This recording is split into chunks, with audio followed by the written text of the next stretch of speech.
parler des saisons. Autant jadis, les animaux et les hommes pouvaient communiquer. Ils pouvaient même se marier. Dans le village de BCI, vivait une famille dans laquelle se trouvait une très jolie fille nommée Bouyo.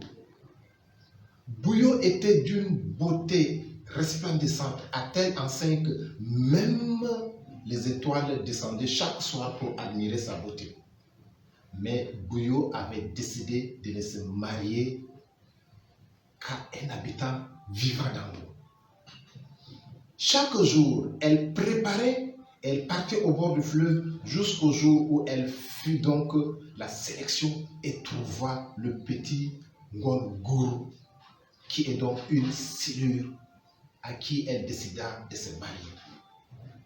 Elle partait au fleuve avec du manger, du haricot, du riz et même le djigari qui était le plat le plus succulent du village qu'elle amenait au bord du fleuve. Et elle chantait Ngonguru tabia ay, Ngonguru tamuron, Ngonguru tabia ay, Ngonguru tamuron, qui pouvait signifier mon petit amoureux de Ngonguru, sort, viens manger.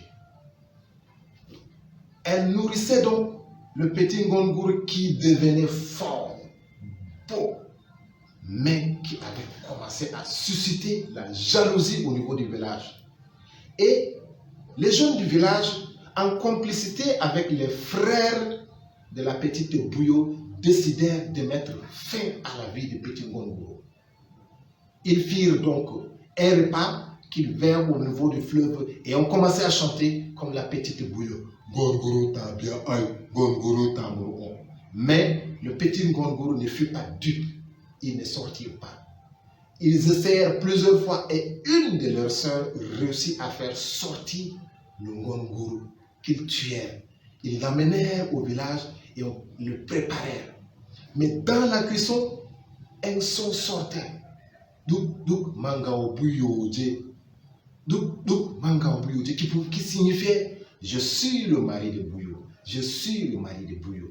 Bouyo ayant entendu cela, repartit très vite au niveau du fleuve avec le manger et commença à chanter du matin jusqu'au soir, jusqu'à la nuit tombée. Il n'y eut point de silure, il n'y eut point de Ngonguru. Elle se rendit compte effectivement que son fiancé était celui qui était dans la marmite. Dans la colère, elle repartit à la maison et décida de se réfugier au ciel avec toutes les quantités d'eau qu'elle avait trouvées. L'eau de la jarre, l'eau de marigot, l'eau de fleuve.